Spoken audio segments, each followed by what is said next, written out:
सर्व शेतकरी बांधवांसाठी एक अतिशय महत्त्वाची बातमी आता समोर आलेली आहे। शेतकरी बांधवांनो, लक्ष द्या। जर तुम्हाला अद्याप पीक विमा मिळाला नसेल किंवा कमी प्रमाणात पीक विमा मिळाला असेल, तर आता तुमच्यासाठी एक मोठी आनंदाची बातमी आहे। कारण आता दुसऱ्या टप्प्यातील पीक विम्याची यादी सरकारकडून अधिकृतपणे जाहीर करण्यात आलेली आहे। या यादीमध्ये तुम्ही देखील पात्र ठरलेले आहात।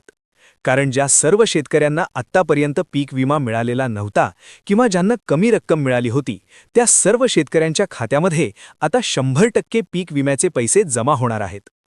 शेतकरी बांधवांनो, जवळपास 91,65,156 शेतकऱ्यांच्या खात्यामध्ये तब्बल 1,892 कोटी रुपये सरकारकडून वितरित करण्यात येणार आहेत। यापैकी सुमारे 61 लाख शेतकऱ्यांच्या खात्यामध्ये पैसे आधीच जमा होण्यास सुरुवात झाली आहे आणि उर्वरित पात्र शेतकऱ्यांनाही लवकरच हे पैसे मिळणार आहेत। सरकारने बँकांना यादी देऊन टाकलेली आहे आणि बँक खात्यांमध्ये डीबीटीच्या माध्यमातून पैसे जमा करण्याचे आदेश दिलेले आहेत। शेतकरी बांधवांनो, अनेक दिवसांपासून तुमच्या मनात एकच प्रश्न होता, पीक विम्याचे पैसे नेमके कधी खात्यामध्ये जमा होणार? सरकारने याआधी घोषणा केली होती, पण प्रत्यक्ष वाटप कधी सुरू होईल याबाबत संभ्रम होता। मात्र आता ही प्रतीक्षा संपलेली आहे, कारण आज सकाळपासूनच शेतकऱ्यांच्या खात्यामध्ये पीक विम्याचे पैसे जमा होण्यास सुरुवात झाली आहे।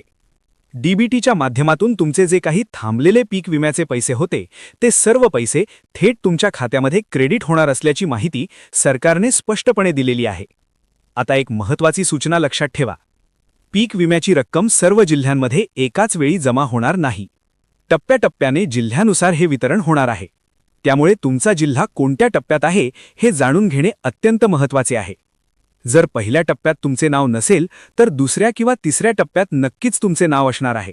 याबाबतची संपूर्ण माहिती आजच्या या व्हिडिओमध्ये सविस्तर सांगण्यात येणार आहे। शेतकरी बांधवांनो, 2025 मध्ये अतिवृष्टीमुळे मोठ्या प्रमाणावर पिकांचे नुकसान झाले होते। शेती जमीन वाहून गेली, विहिरी भरल्या, गुरेढोरे वाहून गेली।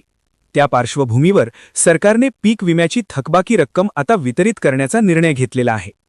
जे पीक विम्याचे पैसे त्यावेळी खात्यामध्ये आले नव्हते, ते सर्व पैसे आता सरकार थेट तुमच्या खात्यामध्ये जमा करणार आहे। महत्त्वाची सूचना, जर तुम्ही अजूनपर्यंत फार्मर आयडी काढलेली नसेल, तर तात्काळ काढून घ्या। तसेच तुमचे बँक खाते आधार कार्डशी लिंक आहे का हे नक्की तपासून घ्या। जर तुमच्याकडे पोस्ट ऑफिसचे खाते असेल, तर तुमच्यासाठी ही अधिक सोयीची बाब आहे, कारण पोस्ट खात्यांमध्ये डीबीटी आपोआप लिंक असते। आता पहिल्या टप्प्यात 15 जिल्ह्यांमध्ये पूर्ण रक्कम वितरित करण्याचा निर्णय सरकारने घेतलेला आहे। या जिल्ह्यांमध्ये शेतकऱ्यांच्या खात्यामध्ये सर्वाधिक पीक विम्याचे पैसे जमा होणार आहेत।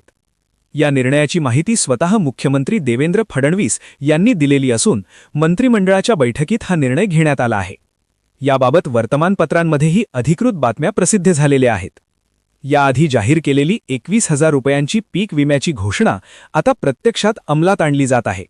म्हणजेच ही रक्कम थेट शेतकऱ्यांच्या खात्यामध्ये जमा होणार आहे। रब्बी हंगामासाठी ज्या शेतकऱ्यांना आधी 6,000, 8,500 किंवा 10,000 रुपये मिळाले होते, त्यांना उर्वरित रक्कम आता पूर्णपणे मिळणार आहे। पहिल्या टप्प्यातील जिल्हे: रायगड, रत्नागिरी, सोलापूर, छत्रपती संभाजीनगर, जालना, नांदेड, बीड, परभणी, लातूर, हिंगोली, वाशिम, यवतमाळ, पुणे, नागपूर, चंद्रपूर, कोल्हापूर या सर्व जिल्ह्यांमध्ये 100% पीक विम्याची रक्कम पहिल्या टप्प्यात जमा होणार आहे। शेवटी एक महत्त्वाची गोष्ट लक्षात ठेवा, जर तुमचे आधार कार्ड जुने असेल आणि अपडेट नसेल, तर तात्काळ अपडेट करून घ्या। मोबाईल नंबर आधारशी लिंक ठेवा, अन्यथा पैसे अडकण्याची शक्यता असते। 20 जानेवारी 2026 पर्यंत सर्व पात्र शेतकऱ्यांना पीक विम्याचे पैसे मिळणार आहेत। अशाच महत्त्वाच्या शेतीविषयक अपडेटसाठी चॅनलला सबस्क्राईब करा आणि बेल नोटिफिकेशन नक्की ऑन ठेवा। चला तर मग भेटूया पुढच्या व्हिडिओमध्ये।